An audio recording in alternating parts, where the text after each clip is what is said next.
Welcome to the AC Green Show. I'm AC Green. You know what we're all about? We're building a community of goal-oriented, success-driven individuals who recognize the value of coming together to do great things as we all build financial wealth and live holistic lives. My friend Yolanda sent me some information today, and I had to make a video about it. Check this out.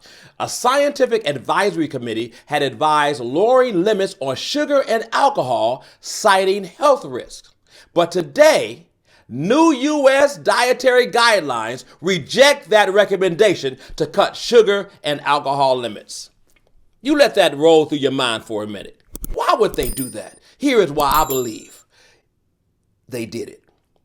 The intersection between economics and lobbyists for politicians and science. So you're bringing together science, the political, and the lobbyists or the money. In case you don't know, lobbyists are always finding sweet deals to give to congressmen and senators so that they can push certain agendas. For instance, the liquor industry has lobbyists that's putting a lot of money, giving a lot of campaign donations, a lot of perks. You know, that pork barrel stuff you've been hearing about lately? Well, lobbyists make sure the pork gets to the politician. So they're not really doing the work for you. They're doing the work for the lobbyists into the industry. So the reason I believe they didn't lower these limits, and they know in a pandemic that pre-existing conditions are killing folks. Yeah, the virus is the virus, but it's the pre-existing condition that's really taking you over the edge. The reason they're not pulling back, because if they pulled back and did what was right based on their science and data, then you would have to close down some of these places who are over producing foods and edibles that have too much sugar and too much alcohol. If not close them down, you would have to limit their use of the alcohol or the sugars. What is it going to be like if your favorite sweet place can't put as much sugar in? Do you get what I'm saying? In other words, based on the political and what they say they're doing to take care of the public, they're doing what they're doing to take care of the lobbyist, right? And then the science and data fits neatly into whatever they're trying to do. Because if science be science like it is supposed to be, it's going to tell you that sugar is 10 times more addictive than cocaine.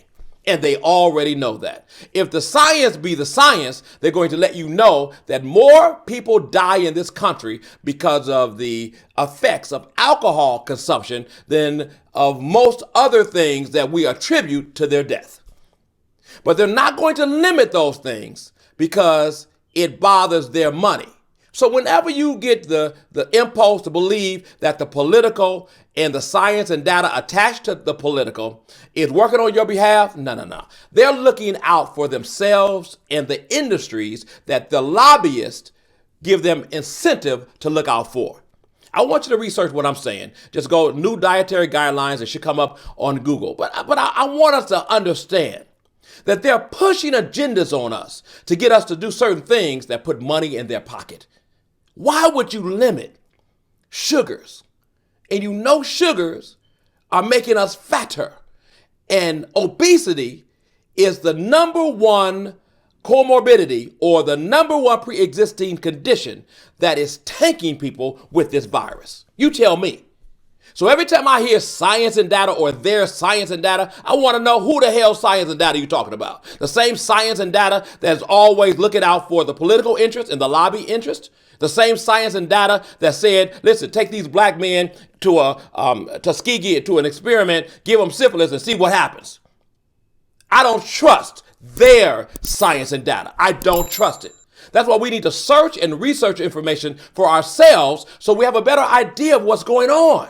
Family, we're going to be going like out the world backwards if we keep just listening to, that's stupid. What I'm looking at here is dumb, completely dumb. You want to limit the things that you know are being consumed and negatively affecting the people.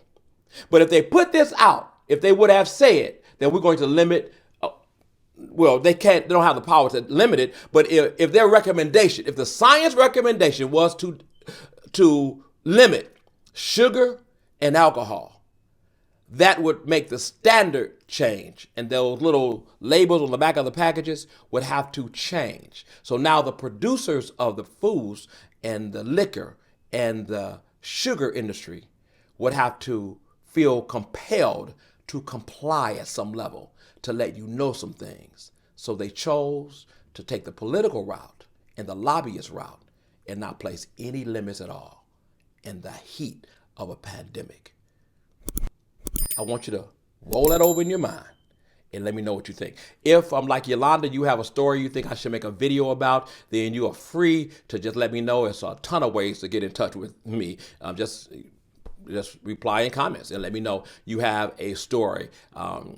And also don't forget, go to the website, theacgreenshow.com. I want to remind you of the Zoom meeting call we do on crowdfunding. It's powerful. You all take $100 and grow that $100 into $32,000. And also you want to be a part of the Hair Project because we're doing some great things with the Hair Project. You know, it's all about community, so we're giving to each other. You're my sister, my brother, and I love you. When you rise, I rise too.